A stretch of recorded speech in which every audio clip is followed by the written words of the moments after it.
Hello friends, इस video में मैं आपको बताऊंगा कि रेजिस्टेंस के फैक्टर्स क्या होते हैं जो उसको अफेक्ट करते हैं। लेकिन उससे पहले मैंने आपको कहा था कि इस वीडियो में मैं ये भी बताऊंगा कि स्पेसिफिक रेजिस्टेंस क्या होता है। तो पहले वो समझ लेते हैं स्पेसिफिक रेजिस्टेंस क्या होता है।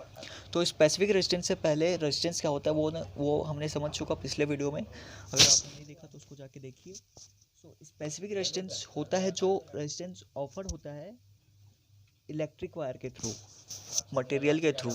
जैसे ये कॉपर वायर है, ये एक एल्युमिनियम वायर है। इन इसका जो फिजिकल प्रॉपर्टीज़ है और जो केमिकल प्रॉपर्टीज़ है वो एल्युमिनियम वायर से अलग है। सो ये अलग टाइप का रेजिस्टेंस ऑफर करेगा, ये अलग टाइप का रेजिस्टेंस ऑफर करेगा। ओके। सो कॉपर हम लोग इलेक्ट्रिक वायर्स के लिए लेते हैं। क्यों क्योंकि कॉपर इजली अवेलेबल होता है और एक्सपेंसिव भी नहीं होता है कॉपर, इसलिए हम लोग इलेक्ट्रिक वायर में कॉपर का यूज़ करते हैं। ओके। तो स्पेसिफिक रेजिस्टेंस को हम लोग सिंबलिक ऐसे लिखते हैं, स्पेसिफिक रेजिस्टेंस की वैल्यू रो। ओके। रो के तौर पर लिखते हैं। अगर आपके क्वेश्चन आते हैं कि फाइंड स्पेसिफिक रेजिस्टेंस, सो आप स्पेसिफिक रेजिस्टेंस को कैसे निकालेंगे वो मैं अभी आपको बताऊंगा। वो इस फॉर्मूले के थ्रू निकाल पाएंगे। ये सब फैक्टर्स है जो अफेक्ट करते। एक और फैक्टर, सॉरी, TEMPERA, एक टेम्परेचर, एक और फैक्टर है जो रेजिस्टेंस को अफेक्ट करता है। तो पहला फैक्टर क्या है हमारा जो रेजिस्टेंस को अफेक्ट करता है, that is length. According to the here क्या लिखा है कि resistance is directly proportional to length. So actually कोई फैक्टर नहीं है, लेकिन ये लेंथ है, एक वायर की लेंथ है इतनी। सेम मटेरियल के वायर है दोनों, एक की लेंथ लंबी है, एक की छोटी है। और यहाँ पे आपका जो भी आपका यहाँ पे आपका मतलब बल्ब लगा है, इसको आपको ग्लो करना है और करंट आपका इधर से फ्लो हो रहा है। ओके। सो आप मुझे बताइए किधर पे आपका बल्ब जल्दी ग्लो होगा, इस वायर में, क्योंकि यहाँ पे लेंथ छोटी है, क्योंकि यहाँ पे करंट जल्दी पहुँचेगा as compare to this wire, क्योंकि इसकी लेंथ लंबी है। सो रेजिस्टेंस का काम क्या होता है कि करंट को धीरे करना, ताकि करंट वहाँ तक पहुँचे ना, इसलिए ऑब्स्ट्रक्शन है ना रेजिस्टेंस। सो करंट को धीरे करना इज कॉल्ड रेजिस्टेंस। ओके। सो अगर लेंथ बढ़ती है तो करंट ज़्यादा टाइम लेगा जहाँ तक उसको पहुँचना है। So resistance is directly proportional to the length. और दूसरा फैक्टर हमारा क्या है कि resistance is inversely proportional to area of cross section. ये ए है ना। ओके। सो एरिया कैसे होगा, देखिए ये एक वायर है, इसको मैं ऐसे कर रहा हूँ।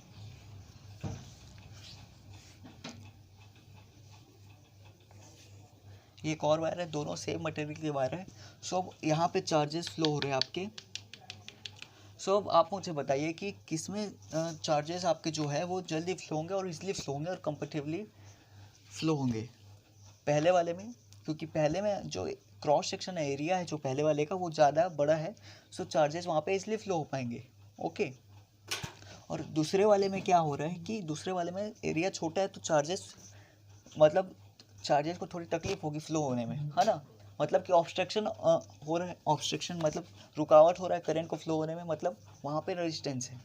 सो इससे हम लोग बोल सकते हैं कि जब हमारा जो क्रॉस सेक्शन है वो जब बड़ा होता है तो हमारा रेजिस्टेंस कम होता है, और जब क्रॉस सेक्शन छोटा होता है तो हमारा रेजिस्टेंस ज़्यादा होता है, क्योंकि चार्जेस इजली फ्लो नहीं हो पाते। और फिर जो तीसरा फैक्टर है वो पहले और दूसरे फैक्टर को जोड़ के बनाया गया है, resistance equal rho L by A. So अब यहाँ से हमको मिल जाएगा हमारा स्पेसिफिक रेजिस्टेंस का निकालने का फॉर्मूला। सो इधर आप इसको आप रीअरेंजमेंट कीजिए, rho equal R A by L. So this is called specific resistance. Okay. So अब इसका स्पेसिफिक रेजिस्टेंस का यूनिट क्या होगा। सो हमने रेजिस्टेंस का यूनिट हमें पता है कि रेजिस्टेंस का यूनिट होता है ओम। Okay.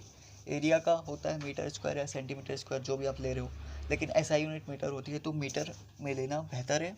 So ohm into metre square by length की यूनिट क्या होती है, मीटर। ओके। सो एक मीटर कट गया, सो इसकी यूनिट क्या होगी, ohm metre is the unit of ohm metre is the unit of specific resistance. Okay. और एक और फैक्टर है हमारा टेम्परेचर। टेम्परेचर कैसे भाई फैक्टर बन गया हमारा रेजिस्टेंस का, ओके, ये डिस्कस करते हैं। सो आपने देखा होगा कि जब हम लोग, एक मिनट,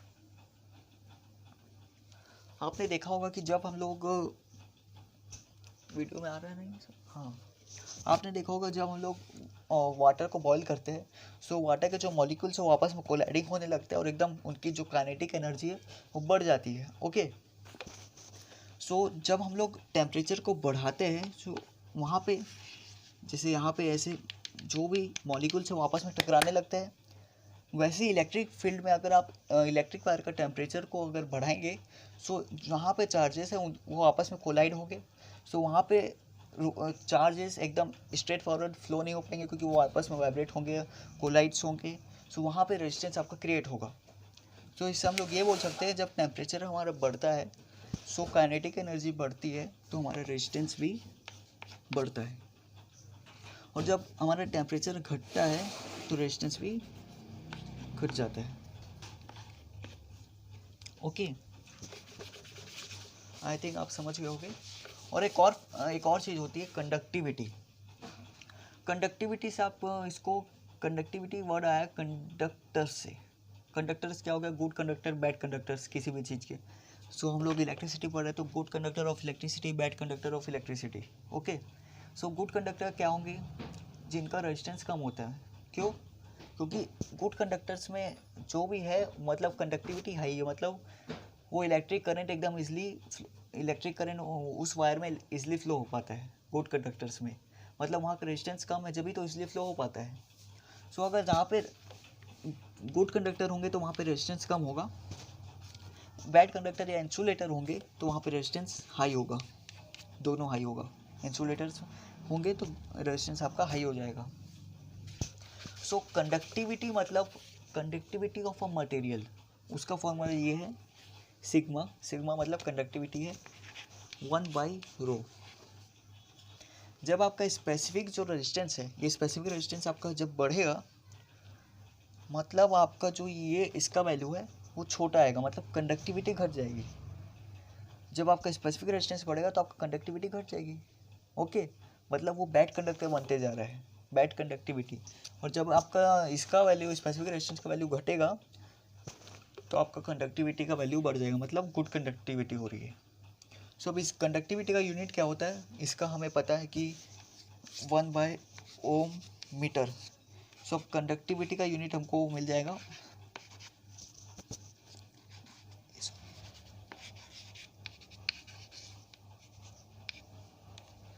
ओम metre, okay.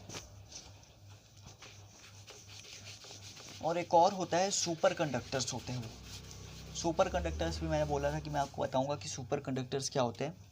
So super conductors बताने से पहले, सुपर कंडक्टर्स मीन्स आप खुद सोचिए, सुपर कंडक्टर्स मतलब इलेक्ट्रिसिटी को कंडक्ट कर रहे हैं सुपरमैन टाइप के, मतलब इलेक्ट्रिसिटी कंडक्ट कर रहे हैं मतलब ज़ीरो रेजिस्टेंस, मतलब इलेक्ट्रिसिटी कंडक्ट कर रहे हैं एकदम हाई वैल्यू में, मतलब उनका रेजिस्टेंस एकदम बहुत कम होगा। सो सुपर कंडक्टर का अगर मैं डेफिनेशन बताऊं आपको, superconductors are the conductors of zero resistance. और रेजिस्टेंस आपका ज़ीरो कब होगा, रेजिस्टेंस मतलब आपका कम कब होगा, जब आपका टेम्परेचर कम होगा। यहाँ पे हमने फैक्टर देखा था अभी, मतलब आपका जब रेजिस्टेंस कम होगा आपका टेम्परेचर कम होगा, ओके। तो हम लोग ये बोल सकते हैं सुपर कंडक्टर्स की डेफिनेशन की, superconductors are the conductors, superconductors are the substance of zero resistance. मतलब उसके लिए हम एट लो टेम्परेचर, मतलब उसके लिए हमको एकदम नीचे वाले टेम्परेचर, मतलब माइनस में जाना पड़ेगा टेम्परेचर, जब हमको सुपर कंडक्टर्स मिलेंगे। लेकिन हमारे हाउस होल्ड में मतलब यहाँ पे इतना माइनस में चलेगा तो हम लोग कहाँ जाएंगे, इसलिए that is not available now, but in futures I think super conductors available होंगे, और उसकी वजह से हमारी जो इलेक्ट्रिसिटी है वो कम यूटिलाइज होगी और एनर्जी हमको ज़्यादा मिलेगी, हम लोग ज़्यादा चीज़ को ऑपरेट कर पाएंगे कम इलेक्ट्रिसिटी में, ओके। आई थिंक मैंने अपना सारा कॉन्सेप्ट रेजिस्टेंस का कंप्लीट कर दिया है, ओके। सब कुछ कंप्लीट हो गया। Thank you guys, thank you.